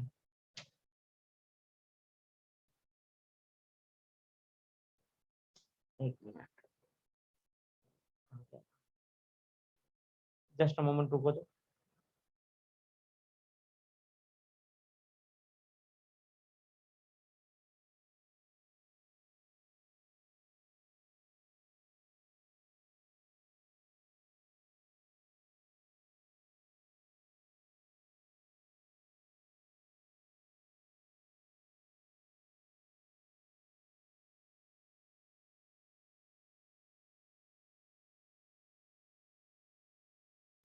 हाँ सॉरी, तो जाइलम 4 टाइप के सेल से बना होता है। ट्रैकिया होता है, वही मेरे दिमाग में नहीं आ रहा था अभी। तो trachea, tracheids, xylem fibre, xylem parenchyma. उसी तरीके से फ्लोएम फाइबर, फ्लोएम पैरेन्काइमा, सीप ट्यूब एंड सीप सेल्स। तो ये 4 सेल से बना होता है, इसीलिए कॉम्प्लेक्स परमानेंट टिश्यू बोलते हैं इसको। बाकी सिंपल परमानेंट टिश्यू में बहुत सारे टिश्यू ऐसे होते हैं जो लिविंग रहते हैं। 4 टाइप की सेल्स होती है, कोलन जो है parenchyma, sclerenchyma and collenchyma, 3 type की सेल्स होती हैं। तो तीनों टाइप की सेल्स मिलके टिश्यू बनाती हैं 3 टाइप के, तो इसे सिंपल टाइप टिश्यू बोलते हैं। यानी कि जिसमें पैरेन्काइमा होगी खाली तो पैरेन्काइमेटस टिश्यू बोलेंगे, सिंपल पैरेन्काइमेटस टिश्यू। जिसमें कोलेनकाइमा होगा उसमें कोलेनकाइमेटस टिश्यू बोलेंगे, जिसमें स्क्लेरेन्काइमा होगा उसमें स्क्लेरेन्काइमा। तो जो स्क्लेरेन्काइमा होता है वो मैक्सिमम डेड होती है। अब कोलेनकाइमा में डेड भी होती हैं, लिविंग भी होती हैं। पैरेन्काइमा में लगभग मैक्सिमम लिविंग सेल्स होती हैं। तो ये टाइप ऑफ सेल्स हैं एक्चुअली जो पाई जाती हैं परमानेंट टिश्यू में। लेकिन इन सब सेल को बनाता कौन है? Meristematic tissue. मेरिस्टेमेटिक टिश्यू ही पैरेन्काइमा को बनाता है, कोलेनकाइमा को बनाता है, स्क्लेरेन्काइमा को बनाता है, ट्रैकीड को बनाता है, ट्रैकिया को बनाता है, जाइलम फाइबर बनाता है, फ्लोएम फाइबर बनाता है, ठीक है, जाइलम वेसल्स बनाता है, फ्लोएम वेसल्स बनाता है। सबको कौन बनाता है? Meristematic tissue. तो परमानेंट टिश्यू में क्या हो गया आपका? यही मेरिस्टेमेटिक टिश्यू डिफरेंशिएट होके इन सारे टाइप के टिश्यूज बनाते हैं। इसके बारे में हम लोग टिश्यू वाले चैप्टर में अच्छे से डिस्कस करेंगे। अभी तो मैंने आपको बस बेसिक बता दिया। आया समझ में? कोई दिक्कत तो नहीं है? समझ में आया सर। हाँ, यहाँ से मोस्ट ऑफ द एनिमल सीखे हो गया ये सब चीजें होंगी। चलो आगे चलते हैं। अब transportation of water in the plant. अब ट्रांसपोर्टेशन कैसे होता है? तो सबसे इंपॉर्टेंट जो ट्रांसपोर्टेशन के लिए शर्त है वो है ट्रांसपिरेशन। ट्रांसपिरेशन मैंने आपको पहले बता दिया था कि कैसे कैसे उसमें फोर्सेस लगते हैं, जो डायग्राम बना के मैंने आपको बताया था लीफ का, ठीक है, कि जैसे ऊपर एनर्जी आती है वो उसको खींचेगा, वो उसको खींचेगा। तो इस तरीके से क्या है, आप ट्रांसपिरेशन को समझ सकते हैं। Transportation of the water in the plant, root pressure, take a small plant like a balsam and tuberose with its root intact, wash and clean its root as shown in the figure 15.1a. Keep it in the water containing a stain like safranin or eosine. सैफ्रेनिन और eosin जो होते हैं die होते हैं। Die क्या होता है पता है आपको?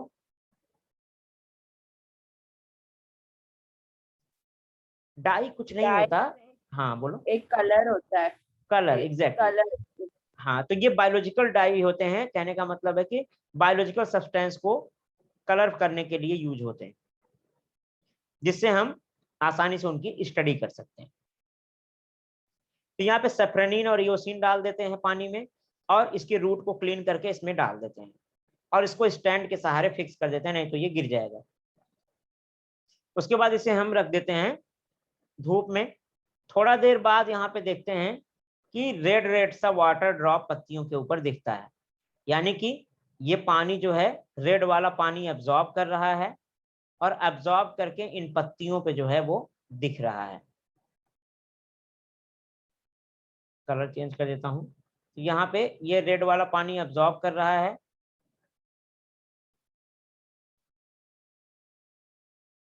और ये पत्तियों पे जो है वो दिख रहा है। तो take the small plant like a balsam and a tuberose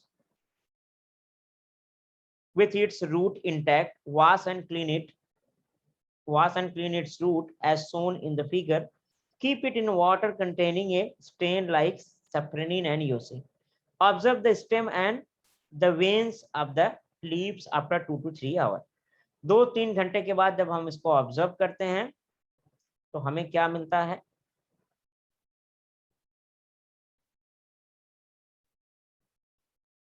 देखो यहाँ पे क्वेश्चन भी पूछ लिया है, which type of plant tissue are xylem and phloem? This is a permanent type of tissue, और permanent में भी permanent complex tissue, ठीक है, permanent complex टिश्यू, क्योंकि ये 4 टाइप के सेल से मिलके बने होते हैं, 4 टाइप, इसीलिए कॉम्प्लेक्स। और ये मेरिस्टेमेटिक नहीं होते, परमानेंट होते हैं। अब यहाँ पे देखो, take the transverse sections of the stem, stem का ट्रांसवर्स सेक्शन काटो, ठीक है, of a plant and observe the stem, the xylem under the compound microscope. तो ट्रांसवर्स सेक्शन काटो और इसको जो है माइक्रोस्कोप में, ये सब वैसे आपके कॉलेज का वर्क है पूरा, लेकिन मैं बता दे रहा हूँ आपको कि जाइलम फ्लोएम को कैसे आप जज कर सकते हो। हम लोग क्या करते थे कि जो सनफ्लावर होता था, ठीक है, उसके स्टेम को हम लोग क्या करते थे, इस टाइप से होता था उसका स्टेम, हम लोग इसको पीसेस में काटते थे, पतला पतला एकदम, जितना पतला हो सकता था उतना पतला काटते थे ब्लेड से, और उसके बाद इसको हम इओसिन डाई से स्टेन करते थे, स्टेन करने के बाद धुलते थे, धुलने के बाद फिर हम इसे स्लाइड पे रखते थे, इस तरीके से स्लाइड पे रखने के बाद इसके ऊपर एक कवर स्लिप रखते थे, कवर स्लिप रखने के बाद इसको हम माइक्रोस्कोप में रखते थे और इसको ऑब्जर्व करते थे, तो हमें जाइलम और फ्लोएम क्लियरली विजिबल दिखते थे। यहाँ पे ट्रांसफर सेक्शन काटोगे तो कुछ इस तरीके से आपको दिखेगा, जो ये बना हुआ है यहाँ पे देखो, absorption of water with the help of root. यहाँ पे रूट आप देखो, इसका जो है क्रॉस सेक्शन काटा गया है यहाँ से रूट का, और इसमें इतने तरह का सिस्टम होता है इस तरीके से। इसके अंदर जाइलम होता है, ये है जाइलम सेंटर में। उसके बाद सबसे बाहर जो होती है इपीब्लेमा सेल्स होती हैं, इपीब्लेमा लेयर, इपीब्लेमा लेयर में ही ये रूट हेयर सेल्स होती हैं। तो रूट हेयर सेल्स जो होती हैं, एक्चुअल में जो रूट हेयर होता है ना, वो मल्टी सेलुलर नहीं होता, समझे बात को। एक सिंपल सेल होती है, उसका जो प्रोसेस होता है साइटोप्लाज्मिक प्रोसेस, वो एक्सटेंड करता है बाहर तक, देखो इसे। तो यहाँ से वाटर क्या है, रूट हेयर में अब्जॉर्ब हो जाता है, रूट हेयर के बाद कॉर्टेक्स में जाता है, कॉर्टेक्स के बाद फिर ये पेरिसाइकिल, पेरिसाइकिल से फिर ये सीधा जाइलम में चला जाता है, और जाइलम में जाने के बाद फिर ये यहाँ से ऊपर की तरफ चढ़ता चला जाता है। समझ पा रहे हो इसे? इसके डायग्राम्स बना हाँ लेना, डायग्राम्स बना के मुझे भेजना है, ठीक है। Okay sir.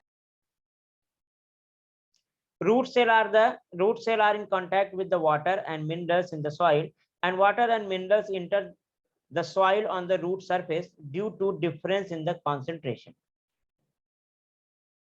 अब बात ये कर रहा है कि भाई ये जो वाटर होता है, ठीक है, ये जो वाटर होता है ये क्यों अंदर जाता है। तो मैंने आपको एक कहानी बताई थी कि जब भी कभी एक रूम है, यहाँ पे एक गेट लगा हुआ है, इधर 100 बच्चे हैं, इधर 50 बच्चे हैं, तो ये बच्चे इधर जाना चाहेंगे क्योंकि भाई इधर भीड़ ज्यादा है, रूम का साइज सेम है, ये सोचेंगे इधर चले जाओ, ठीक है। लेकिन ये वाले क्या करेंगे, रोकेंगे कि मैं आने नहीं दूंगा, ये फोर्स लगाएंगे, इधर भी 100 लोग फोर्स लगाएंगे, तो अल्टीमेटली क्या है, दरवाजा इधर को खुल जाएगा क्योंकि इधर कम लोग हैं, तो इधर से हायर कॉन्सेंट्रेशन से लोअर कॉन्सेंट्रेशन की तरफ मूवमेंट होना शुरू हो जाएगा। अब यहाँ से बच्चे आते जाएंगे, जैसे ही यहाँ पे 25 बच्चे हो जाएंगे, यहाँ पे 75 रह जाएंगे, यहाँ पे भी 75 हो गए, अब दोनों तरफ से समान फोर्स लगेगा और ये दरवाजा बंद हो जाएगा फिर से। अब बैलेंस हो गया, तो इसी को बोलते हैं diffusion along the concentration gradient, यानी कि 100, 50, 25, अगर यहाँ से इधर मूवमेंट होता है ज्यादा से कम की तरफ, तो इसे बोलते हैं along द कॉन्सेंट्रेशन ग्रेडियंट। अगर उल्टा मूवमेंट होता है किसी चीज का, तो इसे बोलेंगे अगेंस्ट द कॉन्सेंट्रेशन ग्रेडियंट। तो यानी कि बाहर जो है सॉइल में वाटर ज्यादा होता है और इस रूट हेयर के अंदर कम होता है, इसी वजह से वाटर जो है मूव करके अंदर की तरफ चला जाता है। समझ पा रहे हो कैसे मूवमेंट होता है? क्या बेसिक चीज काम करती है हाँ इससे? Sir. The root cell are in the contact with the water and minerals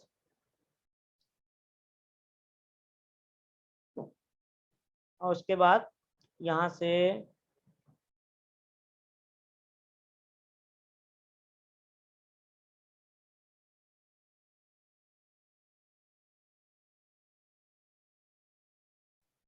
root cell are in the contact with the water and minerals in the soil and water and minerals enter the cell on the root surface due to the difference in the concentration gradient. यहाँ तो concentration के difference की वजह से वो inter करता है, यानी कि बाहर concentration ज्यादा हो अंदर कम होता है तो बाहर से अंदर की तरफ चला जाता है. As the result these cells become turgid. turgid का मतलब ये cells जो है वो फूल जाती हैं, पूरी तरीके से भर जाती हैं. ठीक है. And these turgid cell exert pressure on the adjacent cell. ये turgid cells जो है इस adjacent cell पे force exert करती हैं and this is called the root pressure. तो यहाँ पे root pressure क्या है?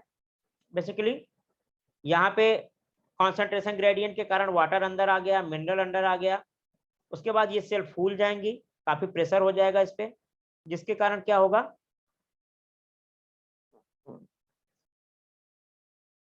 इसके कारण यहाँ पे इन सब सेल्स पे प्रेशर लगना शुरू हो जाएगा. ठीक है. और इसी को बोलते हैं रूट प्रेशर. रूट प्रेशर समझ में आया? किसी भी सेल के अंदर मिनरल्स भर जाएगा, वाटर भर जाएगा, तो फूल जाएंगे. फूल जाने के बाद ये दूसरे पे प्रेशर एक्सर्ट करेंगे, जिसे रूट प्रेशर बोलते हैं. The turgid cell exert pressure on the adjacent cell and this is called the root pressure. Under the effect of this pressure, water and minerals reach the xylem of the roots. तो इसी pressure के कारण ये minerals और जो water होता है ये जाइलम तक पहुंच पाते हैं रूट प्रेशर के कारण. And to reduce this difference in the concentration, they are continuously pushed forward. As the result of this continuous movement, a water column is formed and which is continuously pushed ahead. अब देखो यहाँ से pressure की वजह से जो mineral यहाँ पे अब्सॉर्ब हुआ है और वाटर वो जाइलम तक आ जाएगा, तो यहाँ पे फिर जगह खाली हो जाएगी, यहाँ पे फिर खाली हो जाएगी, तो फिर से कॉन्सेंट्रेशन यहाँ पे ज्यादा है, तो यहाँ पे वाटर फिर से आ जाएगा, मिनरल फिर से आ जाएगा, फिर से यहाँ पे रूट प्रेशर डेवलप होगा, जिसकी वजह से ये फिर से जाइलम तक पहुंच जाएगा और यहाँ पे वाटर और मिनरल फिर से आ जाएगा. तो इस तरीके से कंटिन्यूअस ये काम होता रहता है और ये ऊपर की तरफ मूव करता रहता है.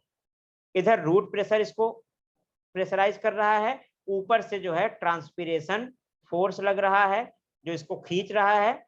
दोनों के इफेक्ट की वजह से वाटर कंटिन्यूअस स्टैंड के रूप में पूरा मूव करता रहता है और एक ट्रांसपोर्टेशन व्हीकल की तरह काम करता है. इसी में बैठ के सारे मिनरल्स और सारे जो विटामिन होते हैं वो प्लांट तक पहुंच जाते हैं. Under the effect of this pressure the water and mineral reaches the xylem. Xylem तक पहुंच जाते हैं end of the root and to reduce this difference in concentration. अब यहाँ पे पहुंच गया, यहाँ पे कॉन्सेंट्रेशन कम हो गया, फिर से यहाँ पे अब्सॉर्ब हो गया, फिर से ये यहाँ पे आ गया, फिर से यहाँ कॉन्सेंट्रेशन कम हो गया, फिर से अब्सॉर्ब हो गया. तो ये प्रोसेस पूरा चलता रहता है. तो कंटिन्यूअस स्टैंड बन जाता है और ये ऊपर तक इजीली पहुंच जाते हैं. तो आई थिंक रूट प्रेशर आपको पता चल गया. अब ट्रांसपिरेशन पूल मैंने आपको बता ही दिया था कि कैसे होता है. ट्रांसपिरेशन पूल थ्योरी क्या होती है? तो पहला आपका रूट प्रेशर हो गया. ठीक है, तो रूट प्रेशर हो गया. रूट प्रेशर में क्या है? रूट प्रेशर की वजह से जाइलम तक पहुंच गया सारी चीजें. अब ट्रांसपिरेशन पुल की वजह से जाइलम से ऊपर की तरफ आ जाएगा. तो दो फोर्सेस बेसिकली यहाँ पे आपको दिया गया है, दोनों फोर्सेस आपको याद रखने हैं, रूट प्रेशर और transpiration pull force. Okay sir. तो यहाँ पे ट्रांसपिरेशन पुल वाला मैंने बता दिया था कि कंटिन्यूअस स्टैंड यहाँ पे बनता है. तो यहाँ से जब कोई भी मॉलिक्यूल वेपराइज होगा, इस तरीके से आपस में मॉलिक्यूल कनेक्ट रहते हैं कोहेसिव फोर्स के द्वारा. सारे वाटर मॉलिक्यूल आपस में कनेक्टेड होते हैं. तो यहाँ से एक मॉलिक्यूल जब बाहर जाएगा, ये दूसरे को भी थोड़ा बहुत खींचेगा अपनी तरफ, ये तीसरा वाला खींचेगा, तीसरा चौथे को, चौथा पांचवें को, पांचवा छठवें को. इस तरीके से जो यहाँ फोर्स जनरेट हुआ है वो आखिरी मॉलिक्यूल तक जाके पहुंचेगा, जाइलम तक. ठीक है, आखिरी मॉलिक्यूल तक पहुंच जाएगा. आखिरी मॉलिक्यूल से पूरा कंटिन्यूअस स्ट्रैंड बन रहा है, ठीक है, कंटिन्यूअस स्ट्रैंड। तो यहां से क्या होगा, धीरे धीरे वाटर जो है वो ऊपर मूव करना स्टार्ट कर देगा आराम से। उसके बाद यहां से कंटिन्यूअस मूव करता रहेगा और नीचे जो है रूट जो है, ठीक है, रूट से रूट प्रेशर अब्सॉर्ब कराएगा और जैसे ही जाइलम में पहुंचेगा तो यहाँ से ट्रांसपिरेशन पूल जो है वो इसको अब्सॉर्ब करा लेगा। तो यहाँ पे वही डायग्राम बना हुआ है, आप यहाँ से देख सकते हो। यहाँ से इवेपोरेशन हो रहा है, ट्रांसपिरेशन हो रहा है और यहाँ से वाटर जो है वो ऊपर जा रहा है। अगर इतना पार्ट हम काट के देखें इसका तो कुछ इस तरीके से दिखेगा। ये है टिश्यू, एक थिन लेयर होती है, यहाँ पे स्टोमेटा होते हैं, गार्ड सेल होती है, इसको रेगुलेट करते हैं, ठीक है। और यहाँ पे क्या है, ट्रांसपिरेशन होता है तो पानी आता है, पानी ऊपर जाता है, इसके थ्रू मिनरल वगैरह आते हैं और मिनरल वगैरह इस सेल में चले जाते हैं। इनका यूज करके यहाँ पे फोटोसिंथेसिस होता है और कार्बोहाइड्रेट वगैरह बनता है। बाद में यही कार्बोहाइड्रेट वगैरह फ्लोएम के थ्रू फिर से पूरी बॉडी में देखो, ये देखो ट्रांसपिरे जो है ट्रांसपोर्ट हो जाते हैं। तो यहाँ से मिनरल वगैरह ऊपर जा रहे हैं और यहाँ से फ्लोएम के थ्रू फिर से पत्तियों में जो फूड बना हुआ है वो बन के नीचे की तरफ ट्रांसमिट हो रहा है। Previously, you have performed the activity of the observing a branch covered in the plastic bag that did not observe in that activity. तो यहाँ पे plant give out the water in the form of the vapor through the stomata on their leaves. तो transpiration क्या है, definition की बात करें हम तो loss of water vapour from the surface of plant specially from the leaf and green stems is known as the transpiration. तो सबसे ज्यादा लीफ से होता है इवेपोरेशन, उसके बाद ग्रीन स्टेम से होता है, उसके बाद थोड़ा बहुत जो है वो नॉर्मल स्टेम से भी इवेपोरेशन हो जाता है। The plant give out the water in the form of the water vapor through stomata on their leaves. The two cells called guard cells are present around the stomata.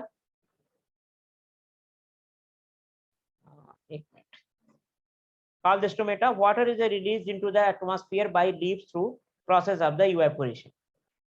As the result, water level in the epidermal layer of the leaf decreases, and water is brought up to the leaves through the xylem so as to compensate for the loss of water. वही चीज मैंने बोला कि जब surface से वो water evaporate होता रहता है तो वहां पे वाटर की कमी हो जाती है और साथ ही साथ वो नीचे वाले पार्टिकल को अपने साथ खींचता है, तो फाइनली ऊपर की तरफ वाटर आते रहते हैं और ऊपर से इवेपोरेशन होता रहता है। Transpiration help in the absorption of water and minerals and distribution to all the part of the plant, and whereas the root pressure perform the important role of pushing the water up to the right time, night time. तो यहाँ पे root pressure जो होता है, अब देखो दिन में क्या होगा, ध्यान से समझो। रूट प्रेशर क्या करता है, जो रूट होती है, ठीक है, जो रूट हेयर्स होते हैं उसमें क्या करता है कि मिनरल वगैरह को अब्सॉर्ब करा के जाइलम तक पहुंचा देता है। रूट प्रेशर की वजह से ये पहुंचाता रहता है, पहुंचाता रहता है, पहुंचाता रहता है इस तरीके से। तो कहीं ना कहीं ये इस पूरे प्रकरण में हेल्प करता है। लेकिन रात के केस में क्या होता है कि यहाँ पे टेम्परेचर कम हो जाता है। टेम्परेचर कम हो जाएगा तो इवेपोरेशन कम हो जाएगा, इवेपोरेशन कम हो जाएगा तो जो मिनरल वगैरह का ट्रांसपोर्टेशन है वो कम हो जाएगा, क्योंकि वाटर जल्दी इवेपोरेट नहीं होगा। जब ज्यादा गर्मी पड़ती है तो ज्यादा इवेपोरेशन होता है ना, टेम्परेचर ज्यादा होगा तो ज्यादा इवेपोरेशन होगा, है कि नहीं? सुन पा रहे हो सानिया? हाँ सर। तो ज्यादा अगर टेम्परेचर होगा तो ज्यादा इवेपोरेशन होगा, तो कोई दिक्कत नहीं है, फटाक से मिनरल आता रहेगा ऊपर। लेकिन रात के केस में क्या होता है, टेम्परेचर कम होने की वजह से इवेपोरेशन कम होता है,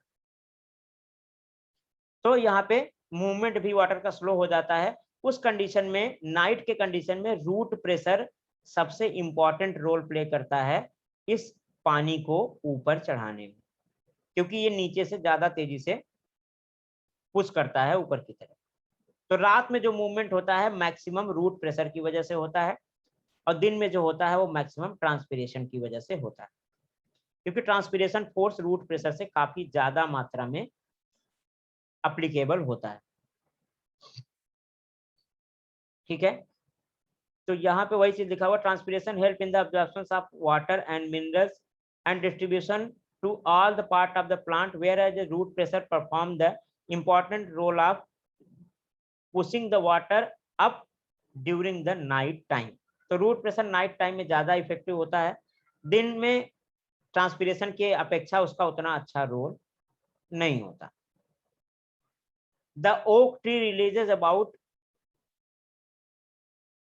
1,51,000 liters of water into air by process of the transpiration in the 1 year। 1,51,000 1,51,000 के करीब वाटर जो है, जो ओक का ट्री होता है, वो रिलीज करता है एक साल में, 1 year, वेयर एज ए मेज crop in an area of 1 acre give about 11,400 to 15,100 litre of water per day. सोचो इतना वाटर ये इवेपोरेट कर देता है एक दिन में, 1 एकड़ में।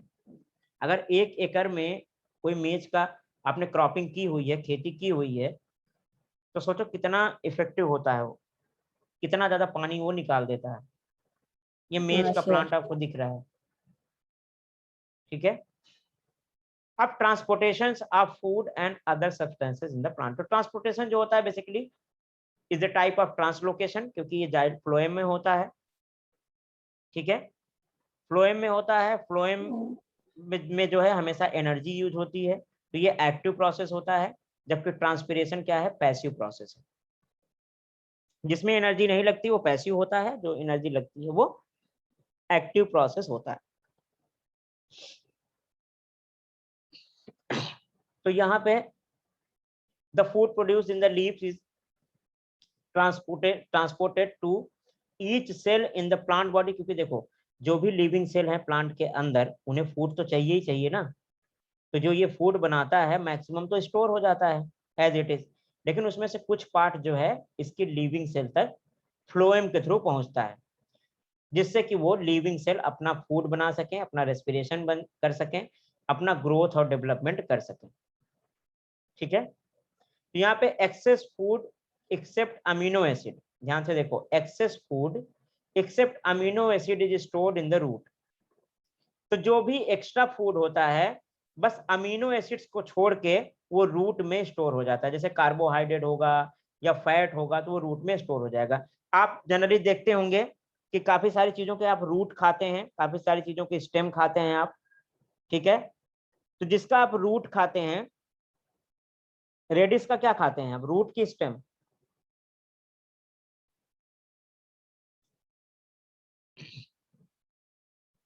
रूट खाते हैं। तो रूट में क्या है, रेडिस में रूट में फ्रूट स्टोर होता है। तो देखो किसी में जो है फैट स्टोर होता है, किसी में कार्बोहाइड्रेट स्टोर होता है, लेकिन रूट में कभी भी अमीनो एसिड स्टोर नहीं होता, याद कर लो।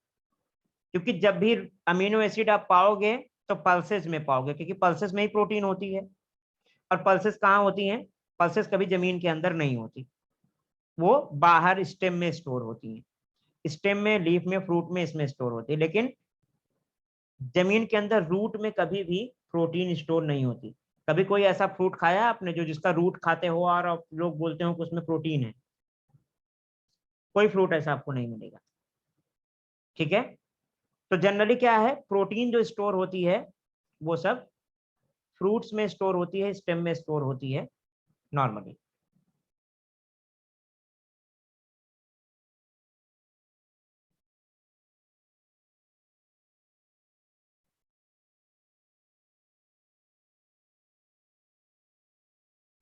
वही चीज यहाँ पे लिखी हुई है, आप ध्यान से देख लो। तो द एक्सेस फूड, जो भी प्लांट अपनी लिविंग सेल को जिंदा रखने के लिए यूज करते हैं, उसके अलावा जो फूड बचता है, except amino acid is stored in the root, fruit and seed. ठीक है, तो रूट, फ्रूट एंड सीड में स्टोर हो जाता है अमीनो एसिड के अलावा। रूट में अमीनो एसिड के अलावा होता है, बाकी फ्रूट और सीड में तो अमीनो एसिड्स भी स्टोर होते हैं in the form of protein, क्योंकि सीड में पल्सेस भी आती हैं। ठीक है, और पल्सेस में प्रोटीन होता है, तो केवल रूट में नहीं स्टोर होता, बस याद रखो ये। यहाँ पे तीनों साथ में दे दिया है तो कंफ्यूजन हो जाएगा। तो यहाँ पे except amino acid is stored in the root, fruit and seeds and this process is called the translocation of the material. It is carried out in the both upward and the downward directions by the phloem. Translocations of material is not a simple physical process. It requires energy and this energy is obtained from ATP. तो जो भी process बिना energy के run करते हैं उसको simple physical process बोलते हैं, क्योंकि वो फिजिकल फोर्सेस के कारण गवर्न होते हैं, इसीलिए उसको फिजिकल प्रोसेस बोलते हैं। लेकिन जिसमें एटीपी इन्वॉल्व हो जाती है, एनर्जी इन्वॉल्व हो जाती है, उसको हम बायोलॉजिकल प्रोसेस बोलते हैं या फिर फिजियोलॉजिकल प्रोसेस बोलते हैं।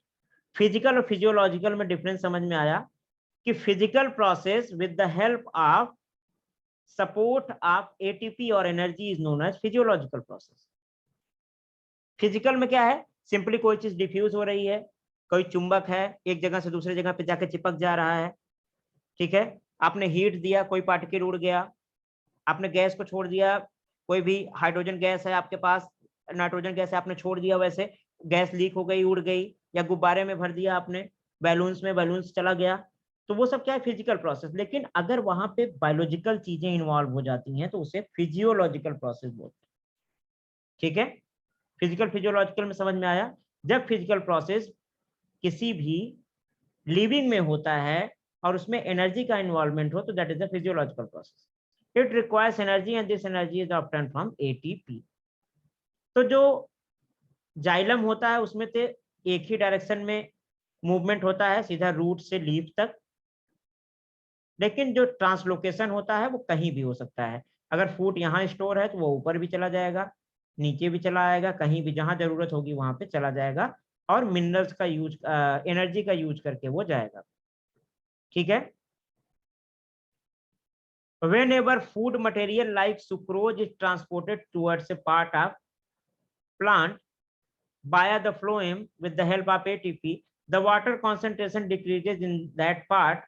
As a result, water enters the cell by process of the diffusion, and the pressure on the cell wall increases due to the increase in the cellular content, and due to the increased pressure, the food is pushed into the neighboring cells where the pressure is low, and this process is help in the phloem to transport the material as per the need of the plant. And during the flowering season, the sugar stored in the root and stem is transported toward the floral buds to make them open and blossom. अब इतने का मतलब समझा देता हूं आपको फटाक से। नॉर्मल कंडीशन में मैंने आपको एक एग्जांपल दिया, सुन पा रहे हो ना?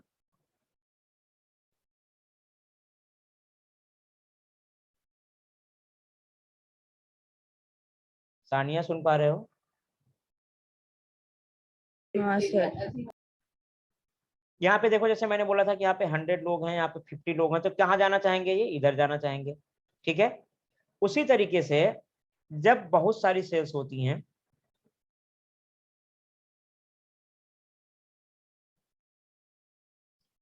अब सपोज करो कि इसमें भी सेल ऑर्गेनली है, इसमें भी सेल ऑर्गेनली है, इसमें भी सेल ऑर्गेनली।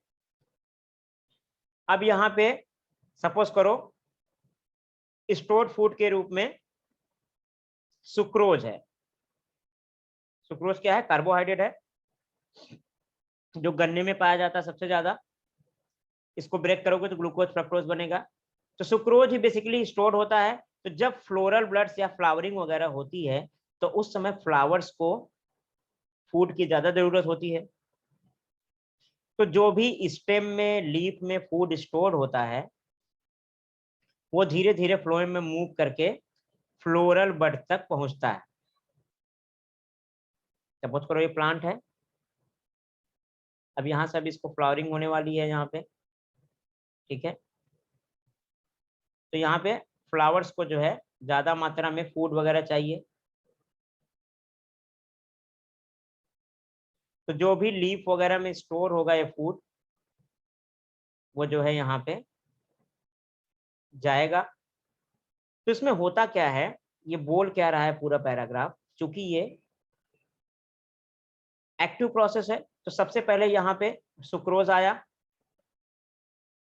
अब जैसे ही सुक्रोज आता है ये गाढ़ा हो जाता है और बाहर जो है ज्यादा मात्रा में क्या है, पानी है, फिर पानी है, तो पानी अंदर कम है। क्यों? क्योंकि जैसे इसमें सुक्रोज आता है वो पानी के साथ जुड़ जाता है और पानी के साथ बॉन्ड बना लेता है, गीला हो जाता है, तो अंदर थोड़ा पानी की मात्रा कम हो जाती है। जब कम हो जाएगा तो बाहर से जितना पानी रहेगा वो क्या करेगा, अपने अंदर खींच लेगा। जैसे ही पानी को खींचेगा ये सेल जो है वो मोटी हो जाएंगी, ठीक है। जैसे मोटी हो जाएंगी ये इन एडजेसेंट सेल पे प्रेशर एग्जर्ट करेंगी, प्रेशर एग्जर्ट करेंगी, ठीक है। तो इस चक्कर में क्या होगा, यहां भी जो है सुक्रोज वगैरह आना शुरू हो जाएगा, यहाँ भी सुक्रोज आएगा, यहाँ से भी वाटर खींच लेगा। इस तरीके से ये जो फोर्स जो है वो ट्रांसमिट होते रहते हैं एक जगह से दूसरी जगह पे, और ये इसके मूवमेंट के लिए हेल्प करता है। वही चीज यहाँ पे लिखा हुआ है, whenever food material like sucrose is transported towards the part of plant by the phloem with the help of ATP, the water concentration decreases in the part. उस पार्ट में वाटर कॉन्सेंट्रेशन डिक्रीज हो जाता है, क्योंकि जैसे जैसे sucrose आगे बढ़ता है उस जगह का वाटर को अब्सॉर्ब करता रहता है अपने अंदर। At the result the water enter the cell by process of diffusion, तो वाटर सेल के अंदर चला जाता है जिससे सेल जो है वो फूल जाती हैं, एडजेसेंट सेल पे प्रेशर डालने लगती हैं, and the pressure on the cell wall increases due to the increase in the cellular content. तो सेलुलर कंटेंट बढ़ जाता है जिससे कि सेल वॉल के ऊपर प्रेशर जो है वो बहुत ज्यादा मात्रा में सेल के आ जाता है, सेल जो है वो टर्जिड हो जाती हैं, यानी कि फूल जाती हैं, ठीक है। Due to the increase in the pressure the food is pushed into the neighbouring cells where the pressure is low. तो क्या होगा, ध्यान से, होता क्या है, जैसे ये है आपका सेल, कैसे ट्रेवल करता है इसका प्रोसेस देख लो आप।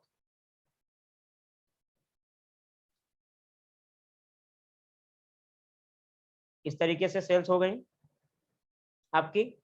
अब इसके अंदर कुछ ना कुछ कंपोनेंट होता है,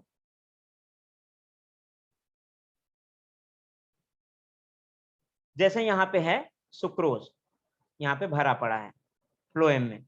अब इसको आगे जाना है तो क्या होगा, जैसे इसको आगे जाना है तो ये सेल क्या करेंगी, अपना अपने जो बाहर का वाटर है, ठीक है, उसको अपने अंदर खींच लेंगी। जब अपने अंदर खींच लेंगी, खींचती जाएंगी खींचती जाएंगी खींचती जाएंगी, तो ये जो सेल है वो क्या होगी, फूल जाएगी, ऐसे फूल जाएगी, ऐसे फूलती चली जाएगी फूलती चली जाएगी, ये भी फूलती चली जाएगी। तो रिजल्टेंट क्या होगा, ये फूल जाएगी, तो यहाँ वाला जो मटेरियल है, ये जो रेड रेड सा दिख रहा है सुक्रोज, ये खिसक के यहाँ आ जाएगा, ठीक है। यहाँ आ गया, इधर से क्या हो गया, खत्म हो गया, इधर से खिसक गया, रुक जाओ, यहाँ से खिसक गया, क्योंकि यहाँ पे ये सेल्स जो हैं वो फूल गई, टर्जिड हो गई, ठीक है। उसके बाद अब जैसे ये यहाँ पहुंचेगा तो जो ये एडजेसेंट सेल है, ये सेल क्या करेगी, क्योंकि ये एक्टिव प्रोसेस होता है तो सेल खुद अपनी एनर्जी यूज करेगी और बाहर जितने वाटर पड़े हुए हैं उनको ये सेल अपने अंदर ले लेगी,